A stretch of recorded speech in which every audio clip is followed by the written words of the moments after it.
তো কি বন্ধুরা, তোমরা সবাই তো গরম পড়ে গেছে আর এঁচোড় খেয়েছো নিশ্চয়ই। আমি এবার এঁচোড় রান্না করেছি আজকে, কিন্তু এটা আমার সেকেন্ড টাইম। তো দেখো আমি এঁচোড়টা কেটে নিয়েছি, অবশ্য আমি কাটিনি, আমার বড়মশাই কেটে দিয়েছে। আর এঁচোড়টা কেটে বয়েল করে নিয়েছিলাম, তো কিন্তু আলুগুলো বয়েল করতে দিয়েছিলাম, আলুগুলো বেশি বয়েল হয়ে গেছে, সেই জন্য আলুগুলো দেবো না। আলুগুলো বেশি বয়েল হয়ে গেলে এঁচোড়টা টেস্টটাই খারাপ হয়ে যায়। তো আলুগুলো আমি সকালে ব্রেকফাস্টের জন্য রেখে দিলাম। আর এই বয়েল এঁচোড়টাকে আমি এবার এটাকে জিরে ধনে গুঁড়ো একটু তেল আর নুন হলুদ দিয়ে সব কিছু দিয়ে ম্যারিনেশন করে রেখে দেবো। এটা কালকে রান্না করব। এতে না এঁচোড়টা খুব টেস্টি লাগে, ভেতরটা অবধি এঁচোড়ের মশলা ঢুকে যায়। তো আমি এভাবেই এঁচোড়টা রান্না করি, তোমরা হয়তো অন্য প্রসেসে রান্না করো, কিন্তু আমি এভাবেই রান্না করতে পছন্দ করি। তো জাস্ট এঁচোড়টাকে আমি ম্যারিনেট করে বা রেখে দিলাম। আর বাকি যে কাজকর্মগুলো আছে এখন করে নেবো। তো এখন অলরেডি রাত 11টা বেজে গেছে, তো ফ্রিজে রেখে দেবো। আর এটা এখনও গরম রয়েছে, তো একটু সময় এখানে থাকুক, এরপরে আমি ঢুকিয়ে দেবো ফ্রিজে। আর এদিকে আজকে করেছিলাম হচ্ছে ভাজা মশলা, সেটার মধ্যে জিরে ধনে আর লঙ্কা গুঁড়ো আর গোলমরিচ ভেজে মশলা করে রাখলাম। এটা আমার মশলাটা এটা আমি প্রতিদিনই ইউজ করি, গরমের মধ্যে তো খুব বেশি ইউজ হয়, তাই জন্য একটু বেশি করে মশলাটা করে রাখলাম। হয়তো 1 মাসও আমার যায় না, কিন্তু দেখা যাক এবার কতদিন যায়। তো দেখো আমি এখানে আমি 400 গ্রাম ধনে আর 200 গ্রাম জিরে আর হচ্ছে 50 গ্রাম মতো লঙ্কা দিয়েছিলাম, তার সঙ্গে একটুখানি দিয়েছিলাম গোলমরিচ, কারণ আগের বারের ভাজা মশলাটা খুব ঝাল হয়ে গেছিলো। তো সেটা যেটাতেই যে সবজিতেই দিতাম না কেন সেটা অনেকই ঝাল লাগতো, সেই জন্য এবার এটা আমি একটু কম করেই লঙ্কাটা দিলাম। তো দেখা যাক এবারে ভাজা মশলার টেস্টটা কেমন হয়। তো আমি এটা পুরো একটা কন্টেনারে করে রেখে দিলাম। তো দেখো পুরো ডাব্বাটা প্রায় ভরেই গেছে, তো মনে হয় এই মাসে পুরো হয়েই যাবে। তো আমি পুরো একবার এতটা করেই করে রাখি, আর একটুখানি রেখে দেবো সেটা টেস্ট করার জন্য। এবার আমি এটা করে নিয়ে ফটাফট করে, অনেক রাত হয়ে গেছে, বাকি যে কাজগুলো আছে সেগুলো নিয়ে শুতে হবে, নাহলে তো সকালবেলা উঠতেও লেট হয়ে যায়। দেখো পুরো ডাব্বাটা প্রায় ভরে গেছে, তো অনেকটাই হয়েছে বলো। আর এই মশলাটা আমি সব কিছুতে ইউজ করি। আর যেমন আম দিয়ে যে টক করা হোক আর শাক বা যেটাই রান্না করি না কেন, আমি এই মশলাটা সবসময় ইউজ করি। আর এই মশলাটা যখন শেষ হয়ে যায় আমার রান্না করতে খুবই প্রবলেম হয়, তো সেই জন্য আমি এটা একটু বেশি করেই করে নিলাম। তারপরে তোমাদের আজকের ব্লগটা যদি ভালো লাগে তো তোমরা লাইক অ্যান্ড শেয়ার করে দিও। আর আমি অনেক দিন পরেই লং ভিডিও দিচ্ছি, আমি এখান থেকে ছোট বেশিরভাগ শর্ট ভিডিওই বানাই। তো তোমাদের যদি ভালো লাগে তো লাইক করে দিও, শেয়ার অ্যান্ড সাবস্ক্রাইব করতে ভুলো না। আর ভিডিওটা শেষ পর্যন্ত দেখার জন্য তোমাদের জায়গায় অনেক অনেক ধন্যবাদ।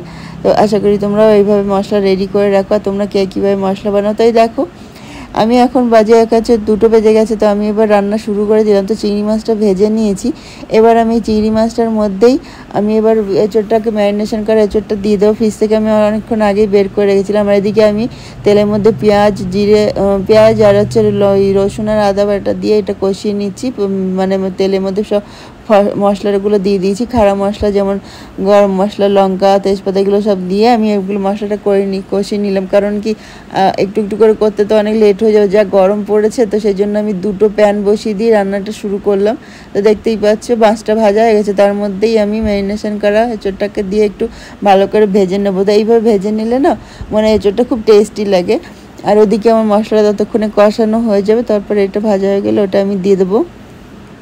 আর এঁচোড়টা কালকে আমি কাটিনি, তো আমার হাজব্যান্ড কেটেছে, কিন্তু এগুলো একটু অন্য রকমের এঁচোড়। তো দেখতেই পাচ্ছ একটু ওই যে শিরাগুলো থাকে ওগুলো একটু বেশি রয়ে গেছে, আমি কাটলে তো এগুলো সবই ফেলে দিই, কিন্তু আজকে একটু রয়ে গেছে। তবু কচি এঁচোড় মনে হয় কোনো অসুবিধা হবে না, খেতে তো ভালোই লাগে। আর এখন এঁচোড়গুলো এখনও, আর দেখো গরমের মধ্যে আমি একটু বাইরে গেছিলাম, তো এত রোদ্দুর, তারপরে আবার এই আগুনের তাতে আমার মুখে পিম্পলস বেরিয়েছে, এই জন্য আমি মুখটা ঢেকে নিলাম।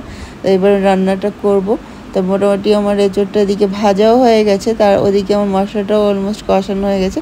এবার আমি এর মধ্যে এটা আমি দিয়ে দেবো কড়ার মধ্যে। দেখো মশলাটা কষানো হয়ে গেছে, এবার আমি ওই ভাজা এঁচোড় আর চিংড়ি মাছটা এর মধ্যে দিয়ে আর একটু সময় কষিয়ে নেবো, তারপরে আমি দিয়ে দেবো জল। এবার এই ততক্ষণে এটা সুন্দর করে মশলাটা এর মধ্যে এঁচোড়টার মধ্যে আর একটু ভালো মতো মেখে যাবে, আর খেতেও খুব টেস্টি হবে। তবে এঁচোড়টা না একটু কালকে তুলনামূলকভাবে একটু বেশি সেদ্ধ হয়ে গেছিলো, আর একটু কম সেদ্ধ করলে আরও ভালো লাগে খেতে, কারণ কষানোর সময় তুমি অনেকক্ষণ কষাতে পারো, তাতে ভেঙে যাওয়ার থাকে না। আলু দিলে তো একটু টেস্টি লাগতো, কিন্তু এখন আর আলু টালু কিছুই দেবো না। তো আজকে এইভাবেই রান্না করবো আলু ছাড়া। তবে এঁচোড়ের আলু খেতে একটা আলাদাই মজা লাগে, যেমন মাংসের আলু খেতে লাগে ততটাই এঁচোড়ের আলু খেতেই আমার খুব ভালো লাগে। মাটন আর চিকেনের আলুর মতো এঁচোড়ের আলুটারও একটা আলাদা একটা টেস্ট হয়। তো মোটামুটি কষানো হয়ে গেছে। এবার আমি এতে দিয়ে দেবো একটু জল দিয়ে দেবো। তো জলটা আমি অলরেডি গরম বসিয়ে দিয়েছি। তো এবার আমি কষানো হয়ে গেছে, তো যেহেতু আমার জল দিয়ে এবার ফুটিয়ে নিলে তারপরে আমি জিরে পাউডার, ধনে পাউডার, গরম মশলা আর ভাজা মশলা সব দেবো। ততক্ষণে আমি দিয়ে দিলাম। একটু কাঁচা লঙ্কাটাও দেওয়া হয়নি, তো কাঁচা লঙ্কাটাও আমি আজকে বেটে দেবো। তো সেই জন্য কাঁচা লঙ্কাটা আমি একটু লাস্টে দেবো। তো কাঁচা লঙ্কার ফ্লেভারটা লাস্টের দিকে দিলে খুব সুন্দর লাগে। তো এই দেখো আমার অলরেডি মানে সবজিটা ফুটেই গেছে। তো এর মধ্যে আমি জিরে পাউডার, ধনে পাউডার আর সঙ্গে একটু গরম মশলা, ভাজা মশলা দিয়ে দিয়েছি। আর আমি এদিকে ইলিশ মাছটা ভাজা হয়ে গেছে। তো আমার সবজিটা আজকে রেডি, দেখতে খুব সুন্দর একটা কালার এসছে। তো আজকে আমাদের লাঞ্চ এটা দিয়েই হবে গরমের মধ্যে। এর থেকে ভালো সিম্পল অ্যান্ড টেস্টি লাঞ্চ আর কিছু হতে পারে না। তো সবাইকে ধন্যবাদ।